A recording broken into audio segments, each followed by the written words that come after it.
This is EDL853 Module 8, the case study. Get this kid out of my room.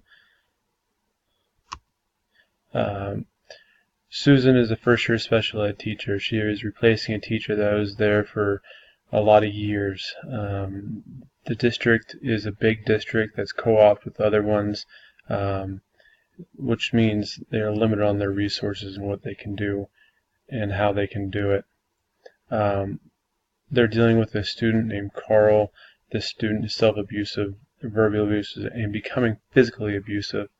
Mrs. Taylor, which is the classroom teacher, is the one struggling with the management of this student. Carl is from an unstable divorced family recently, from about 3 months ago. In other words, there's been supervision and discipline is lacking. Carl has siblings, one of which we know takes medication. Mrs. Taylor has expressed interest in changing Carl's IEP with a brief meeting with Susan, the special ed teacher. Susan has went to the superintendent and requested a meeting. The superintendent has okayed it to set up an IEP meeting and discuss this with their parents to change his IEP. Now, during the IEP, the parents issues, and there was tension in the room between the father and mother. You could obviously tell from reading that they didn't work together too well. The mother showed a lot of emotion. The father just wanted to get out of there. At the conclusion of the meeting, it was decided to change the IEP from a consequence reward program to remove from the class if the behavior is not good. Problem identification and analysis. Problem identification. I believe there's a lack of classroom management. I don't think it needed to go to that level where it's going to change the IEP yet. I just think she could use a little more tutoring and some classroom management strategies. Another problem is the disruptive student. We all know how one rotten egg can ruin the whole bunch. Then the coworkers not seeing eye to eye. Susan didn't believe that the IEP needed to be changed. Nancy did. Nancy pretty much demanded that something be done. What do we know? We know that it's a big district, 16 schools, which meaning insufficient resources. There's a first-year special ed teacher, replaced one for 25 years. So obviously there's going to be a lot of things done differently. So one superintendent who spends 1 day a week at each school. One teacher in each school designated as an assistant superintendent with full class load responsibilities. It's too much. Mrs. Taylor, I believe, struggling with classroom management. Carl is progressively getting worse. Carl's current IEP is a consequence reward program. It was working, and now we're seeing that it's not. He's progressively getting worse. So in that case, if it is getting worse, I believe it does need to be stepped up to something else. The proposed IEP from Nancy was to remove the student from the classroom if the behavior surfaced. We know that Carl's parents are divorced and home life is not good. Lack of parenting, no structure. We do know that Carl has seen some domestic disputes, because we know there's been police interventions at the homes. We do know that a sibling does take medication for their behaviors, so we know that could be an avenue there.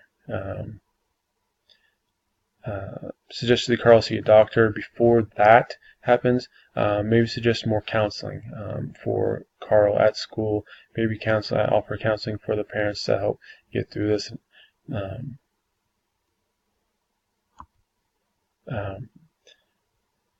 What do we need to know? I need to know what Carl's triggers are. Basically, from the moment he gets up in the morning to the moment he gets to school, what's happened, so we can deal with that accordingly. We need to know We need to know what Nancy's classroom management style is. Um, um, Proposed plan of action with appropriate strategies for implementation. Step one, we need to all get on board with the new IEP plan and hopefully get into place. Meaning we need to cooperate with all the cooperating teachers and parents about Carl, and get data, analyze it, and form the new IEP from there. We need to communicate, obviously, written and or verbally with Carl's parents about the new IEP, which we do know that it was difficult to get a hold of them in the first place. Then once we do get it into place, we need to have follow through, and we need the data to back it up so we can keep reevaluating the situation. First plan of action. My plan would be to maybe help support the teacher with an extra para. Even though I know resources are limited in this area, maybe we can pull one from another class that doesn't need it, or just work different schedules around. Hopefully, maybe we get a co-teaching thing, and just rework maybe some plan pairs to where we get somebody extra in the room to give that extra attention that's needed. I think more frequent visits. Again, I say this, but I know it's difficult since there's one superintendent for that many schools. Look at Nancy's classroom management to see if there's any need for adjustment. And then at least once a week or more, I believe the teachers need to get together and reevaluate, see how we can improve and what we can do better. I believe my decision to change the IEP, which I would change the IEP to the immediate removal of the student, is in the best interest of all the students. I believe if the students start worrying about what's this kid's going to do next, they're not worried about their education and moving forward from there. And the teacher can't teach. She's worried about, oh my gosh, what is this student going to do next? By removing at first incident or first sight of him maybe revving or something, we need to recognize that and hit on it really quickly. I believe we can eliminate these behaviors and move forward. I also believe adding the more supervision and frequent visits from administration will help by giving both students and teachers a peace of mind. While thinking about the case, I was wondering what kind of classroom management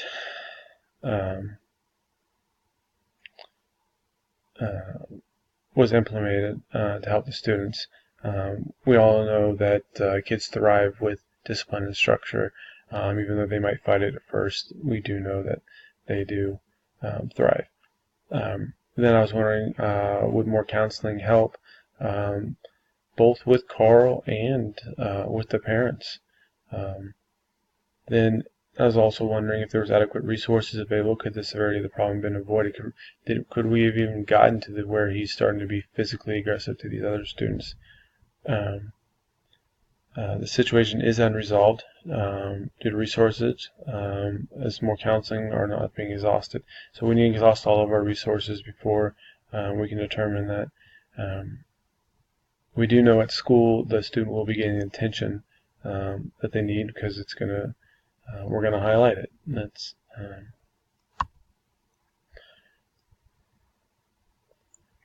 category 5. So how did I promote the academic success of every student? Well, I think dealing with this matter quickly and efficiently is in a timely manner offers the best solutions. Then promote the personal well-being of every student. I think by changing the IEP plan and removing the student from the moment that we see the revving or the trigger start, promotes the well-being of every student, putting those students first and letting them be at ease, knowing that everything's taken care of. I think I enhanced the instructional capacity as well, because I think I put the teacher at ease to know that she can just be in the room and she can teach and she doesn't have to worry about those behaviors. If those behaviors do arrive, there's going to be support there to help her move on. Dealing with the issue in a timely manner. So, as an education leader, promote the academic success of every student by enhancing instructional capacity, by adding more paras, changing the IEP plan, more support, more frequent visits, more meetings with the cooperating teachers, reevaluating the whole situation. Promote the personal well-being of every student. I believe I did this by